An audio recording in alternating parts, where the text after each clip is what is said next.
Could you just give me an easy way to understand executive functioning? So what I did, told them to go and get a chocolate bar out of the fridge if they had one. Okay. So if you want to do the same, go get yourself a bar of chocolate, sweet, something like that. Put it right there. I haven't actually. Oh yes, I think be able to. I mean, this will be slightly false because this is I'm stealing this from someone's drawer where I record, but I know they've got a stash of chocolates and they won't really notice. But I wouldn't eat it because it's not theirs. But anyway, so you get your chocolate.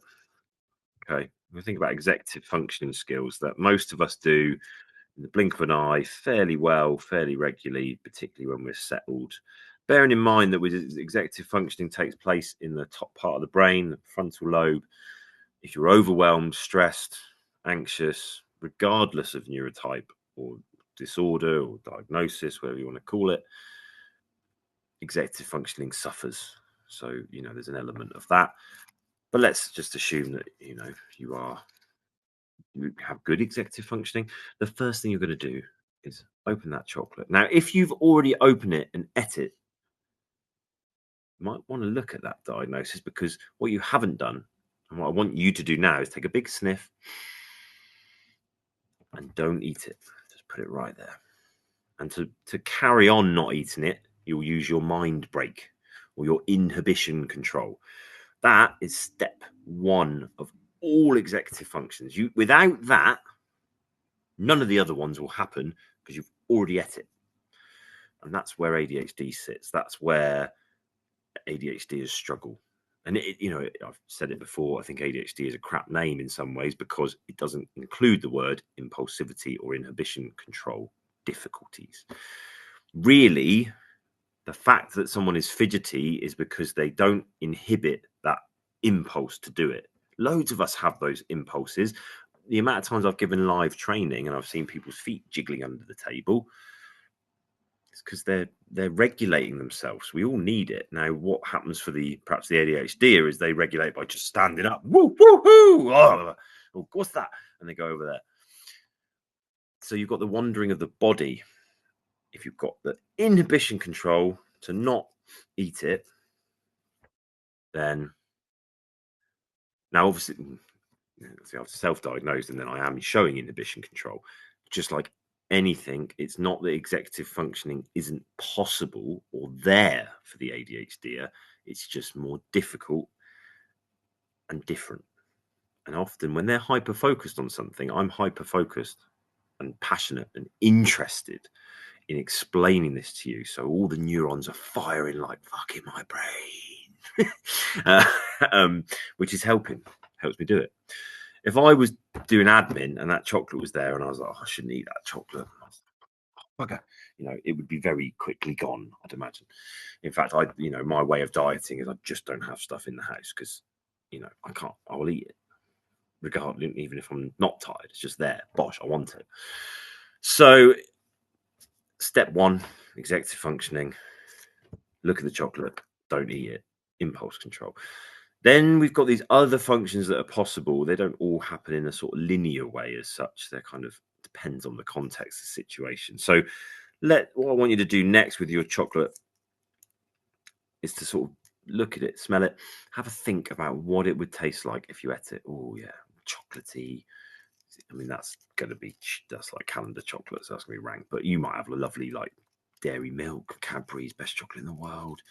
Trust me, all this America. I went to America for a course once. They had all these bowls of American chocolate. It's rank. Hershey's, it's like chalk. Dairy milk. This calendar chocolate. Look. Anyway, yours will be lovely. Picture that. Picture what it would taste like, and then maybe think back to when you last had some chocolate and how good that felt. And then still don't eat it because you're still doing that mind break at the start. So that's your what they would call mind or Daniel. Daniel, what's his name? Bloody hell. Talk about him all the time. What is his name?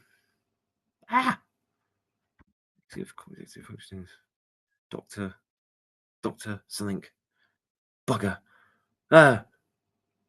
Anyway, this is not helpful to anyone.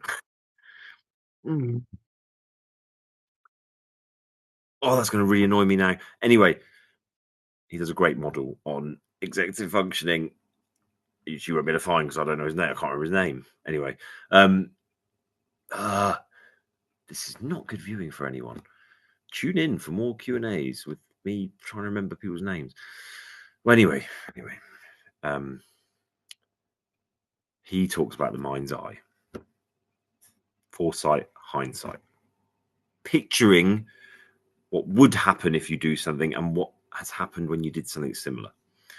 Now, again, when you think of punishment or learning from a consequence with a young person with a neurological difference, we can start to see the issues. If they are not able to engage impulse control, doesn't matter what the consequence is because they won't have thought of it.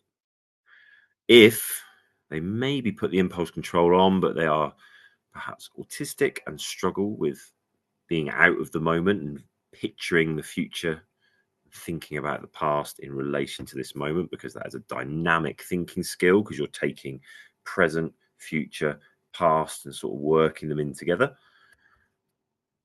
they would struggle with that potentially. What they might be able to do is tell you the exact details of a situation in the past or give you a really clear picture of what they expect to happen, but they might struggle to put those things together to help them with that present decision to not eat that chocolate.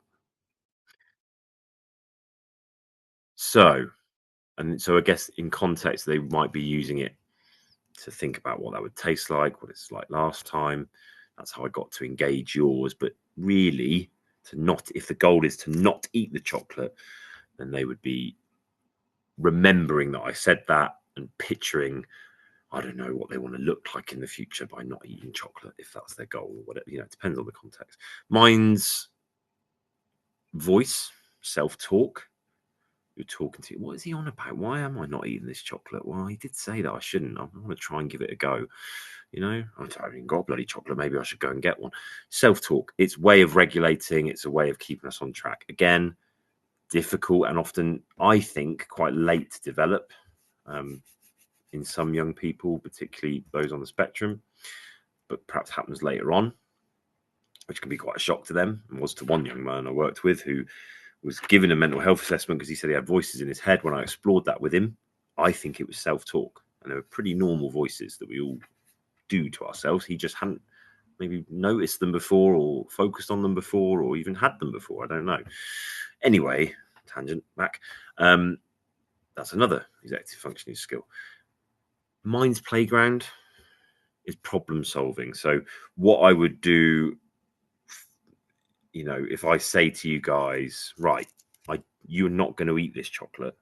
You cannot eat this chocolate at all. Okay?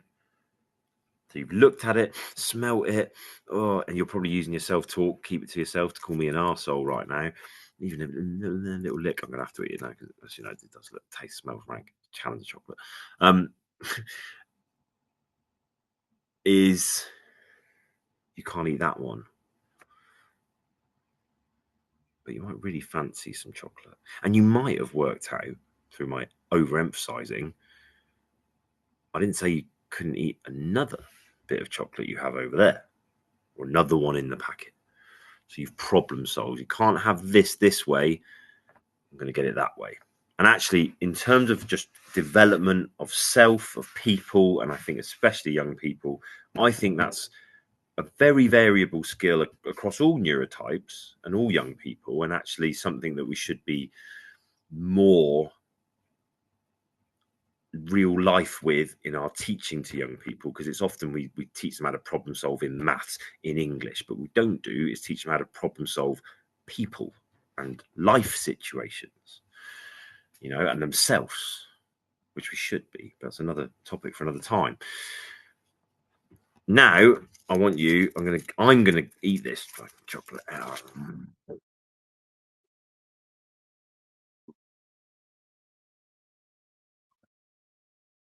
Don't eat yours. No,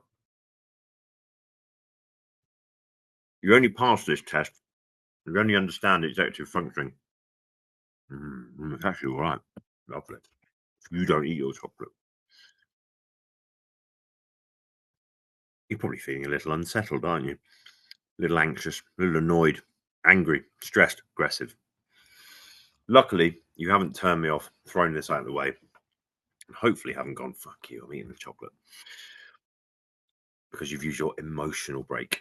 And that comes in sort of at the top and the bottom, really, because again, if you're overwhelmed, stressed, shuts down your amygdala overfires, kind of swamps the top brain. It doesn't really happen like this, but it's a good way to understand it. And you don't use those top level thinking skills. You're in survival mode. So if that kicks in, all the other skills don't happen. But equally, if you were there in the first place, none of them happen in the first place, potentially. Hopefully, in sort of 10 minutes, that's a bit of an understandable explanation of it. Russell Barkley, Russell Barkley.